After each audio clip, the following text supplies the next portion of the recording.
नमस्कार दोस्तों, स्वागत है आप सभी का मेरे YouTube चैनल पर। आज हम स्त्री आंतरिक बल की ओर पुस्तक के गलत मूल्य खंड का 5वां विषय पढ़ने जा रहे हैं, जिसका शीर्षक है महिला घर बैठी रहे तो बुरा क्या। यह केवल घर पर रहने या नौकरी करने का प्रश्न नहीं है, बल्कि जीवन के उद्देश्य, जिम्मेदारी और सही दृष्टिकोण का विषय है। तो चलिए बिना देरी किए इसे पढ़ते और समझते हैं कि इस विषय में आचार्य प्रशांत जी क्या कहना चाहते हैं। प्रश्नकर्ता कहते हैं, सर, घर पर रहना कोई बुरी बात तो नहीं हुई ना। तो इस पे आचार्य जी कहते हैं, बेटा, बात अच्छी बुरी की नहीं है, बात इसकी है कि तुम किस लिए हो। वो काम अगर घर पर बैठकर हो रहा है तो कर लो। तो फिर प्रश्नकर्ता कहते हैं, सर, रास्ता क्या है। तो इस पे आचार्य जी कहते हैं, तुमको यहाँ पर क्लास अटेंड करनी है। घर पर बैठना बुरा काम तो है नहीं। घर जाओ, यहाँ क्यों बैठे हो। अच्छे बुरे की बात नहीं है ना, बात इसकी है कि तुम किस लिए हो। तुम अभी किस लिए हो। तुम डॉक्टर बनने के लिए हो, तो घर पर क्यों बैठोगे। ठीक वैसे ही जैसे इस संस्थान में होने का तुम्हारा एक उद्देश्य है, उसी तरह से इस पृथ्वी पर होने का तुम्हारा एक उद्देश्य है। अब ये तो सबको पता चल जाता है कि अगर कैंपस में हो तो यहाँ होने के कारण कुछ कर्तव्य हैं, लेकिन ये शिक्षा हमको कभी दी नहीं जाती कि अगर तुम इस पृथ्वी पर हो तो वहाँ भी होने के कारण तुम पर कुछ कर्तव्य हैं। तो फिर हम कहते हैं, हम घर बैठे हैं तो बुरा क्या है। अभी भी घर जाकर बैठ जाओ, बुरा क्या है इसमें। यहाँ पर क्यों है हम फिर। भाई, घर पर तुम कुछ ऐसा कर रहे हो जो तुम्हारे जीवन को सौंदर्य देगा, तुमको मुक्ति देगा, तो बेशक घर पर बैठो। बात घर पर बैठने या ना बैठने की है ही नहीं, पर तुम घर पर बैठकर क्या करते हो ये मुझसे ज़्यादा तुमको पता है। जो लोग घर पर बैठे होते हैं, और मैं अपवादों की बात नहीं कर रहा, 1000 में से 5 अपवाद मिल जाएंगे। 1000 में से 995 लोग जो घर पर बैठे हैं वो क्या कर रहे हैं। बोलो, क्या कर रहे हैं। देखते नहीं हो कि घर पर बैठा बैठा कर हमने अपनी महिलाओं की चेतना का स्तर कैसा कर दिया है। सिर्फ उन विज्ञापनों को देख लो जो टीवी पर महिलाओं को लक्ष्य करके बनाए जाते हैं। उन विज्ञापनों में ही ये धारणा निहित रहती है कि हम जिससे बात कर रहे हैं उसका IQ 40 का है, इससे ऊपर है ही नहीं। हमने महिला को बिल्कुल अविवेकी और जड़ बना दिया घर पर बैठा करके। हमने कह दिया यहीं रहो, पराठे बनाओ, और पराठे भी अब नहीं बनाती बहुत सारी तो, क्योंकि जैसे जैसे अर्थव्यवस्था विकसित हो रही है वैसे वैसे पराठे बनाने के लिए कोई और लगी होती है। तो घर पर बैठकर तुम क्या कर रहे हो भाई। घर पर बैठ कर के तुम कोई बहुत ऊंचा काम कर रहे हो तो मैं तुम्हारे समर्थन में हूँ, पर ईमानदारी से आप स्वयं ही बता दीजिए। मैं आप पर कोई बात थोपना नहीं चाहता, आप स्वयं ही बता दीजिए कि अधिकांश लोग जो घर पर बैठे हैं वो घर पर बैठकर क्या कर रहे हैं। आप घर पर बैठकर एंट्रेंस एग्ज़ाम यानी प्रवेश परीक्षा की तैयारी कर रहे हो, मैं आपके साथ हूँ, पर आप घर बैठकर दिन भर क्या कर रहे हो मुझे बताओ। तो इस पे प्रश्नकर्ता कहते हैं, सर, पर किसी को तो रोटी बनानी पड़ेगी ना। तो इस पे आचार्य जी कह रहे हैं, किसी को झाड़ू भी लगाना पड़ेगा। तो हाँ, किसी को झाड़ू भी लगाना पड़ेगा। आप डॉक्टर क्यों बन रहे हो। किसी को तो वार्ड बॉय भी बनना पड़ेगा। तो प्रश्नकर्ता कहते हैं, जी बिल्कुल। तो इस पे आचार्य जी कहते हैं, तो आप वहीं बनते ना, आप यहाँ क्यों हो फिर। भाई देखिए, आपका लक्ष्य है जीवन में ऊंचे से ऊंचा काम करना, जो नीचे है उसकी भी गति ऊपर को होनी चाहिए। ये कौन सा तर्क है कि मैं घर पर इसलिए हूँ कि मुझे कपड़े धोने हैं, उसके लिए वॉशिंग मशीन है ना, उसको भी छोड़ दो फिर, हाथ से धो। सारी टेक्नोलॉजी यानी तकनीकी इसलिए होती है ताकि आपको खाली समय मिल सके वो करने के लिए जो करना ज़्यादा ज़रूरी है, जो उच्चतर कोटि का काम है आप वो कर सको। आप इसलिए पैदा हुए हैं और टेक्नोलॉजी भी इसलिए होती है। तो ये क्या तर्क है कि मुझे घर पर बैठकर रोटी बनानी है। मैं भी इस वक्त पर अगर रोटियां बना रहा होता तो आपसे बात कौन करता।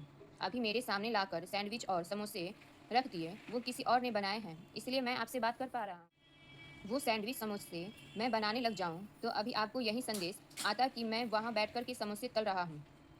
फिर आपसे बात करने कौन आता, और फिर मैं तर्क क्या देता व्यंग करते हुए, किसी को तो समोसे बनाने हैं ना, तो मैं बना रहा था। यहाँ देखते हैं, आपका लक्ष्य है जीवन में ऊंचे से ऊंचा काम करना, जो नीचे है उसकी भी गति ऊपर को होनी चाहिए। बिल्कुल सही बात है कि किसी को तो काम करना है, लेकिन आप कम से कम ये कोशिश करिए कि आप ऊंचे से ऊंचा काम कर सके। ये कोई तर्क है कि मेरा ज़िंदगी में एक ही काम है और एक ही उद्देश्य है, झाड़ू मारना। मैं तो चीज़ें साफ रखता हूँ घर की, ये मेरा उद्देश्य है। क्या करना है, वो टेबल पर थोड़ी सी धूल पड़ी है हुई है, उसको साफ़ कर रहे हैं, बाथरूम साफ़ कर रहे हैं। ये आपको अगर वाकई लगता है कि बहुत उच्च कोटि के काम हैं तो फिर मुझे कुछ नहीं कहना है, आप यहीं करते रहिए, मेरी फिर बात वहाँ समाप्त हो जाती है।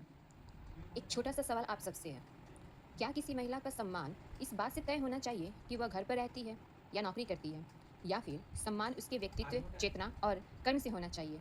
आप अपनी राय कमेंट सेक्शन में जरूर लिखिए। आगे चलते हैं। बच्चों की परवरिश, इसके बारे में आपने कहा। एक बात बताइए, आप अपने बच्चों की परवरिश के लिए उनको किसी स्कूल में डालते हैं तो क्या देख समझ कर डालते हैं? आप उन्हें एक प्ले स्कूल में भी डालते हो, मान लो बहुत छोटा है, अभी 3 साल का भी नहीं है, तो आप किन बातों का ख्याल रखते हैं? उन्हें ऐसे ही तो कहीं भी नहीं डाल देते ना, किन्हीं बातों का ख्याल रखते ही होंगे। ये ख्याल रखते हैं कि जो व्यक्ति इनको पढ़ाएगा या पढ़ाएगी उसका अपना स्तर क्या है, यही देखते हैं ना। आप यहाँ एम्स में आए हैं तो एक तरह से आप भी अपना परवरिश कराने आए हैं। बहुत सारे और मेडिकल कॉलेज हैं, चिकित्सा महाविद्यालय है, आप वहाँ भी तो जा सकते थे, पर आप वहाँ क्यों नहीं गए? आप यहाँ इसलिए आए हैं क्योंकि यहाँ जो आपको पढ़ाएगा उसका अपना एक ऊंचा स्तर है, इसलिए आपने ये जगह चुनी है, ठीक? तो अगर माँ को बच्चों की परवरिश करनी है तो सबसे पहले माँ को क्या ख्याल रखना होगा? यही कि माँ का अपना स्तर ऊंचा हो, और माँ को दुनिया जहान का कुछ पता ही नहीं, माँ वही कर रही है जैसा अभी कहा कि किसी न किसी को तो रोटी बनानी ही है, तो माँ क्या परवरिश करेगी बच्चे की?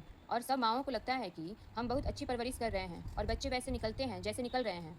यह बड़ी अजीब बात है ना। हर माँ बाप को ये लगता है कि हम जो ज़बरदस्त परवरिश कर रहे हैं, और हर माँ बाप का यही कहना है कि बड़ी बर्बाद है ये पीढ़ी। अगर आप इतनी अच्छी परवरिश कर रहे हो तो पीढ़ी बर्बाद कैसे हो गई? आपको दिख नहीं रहा है कि आपने ही बर्बाद की है इस पीढ़ी को?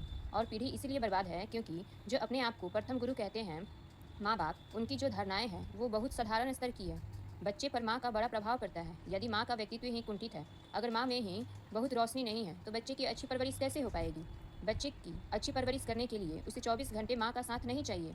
वो कहते हैं ना कि अगर माँ बाहर चली गई तो बच्चे को कौन देखेगा? देखेगा मतलब क्या होता है?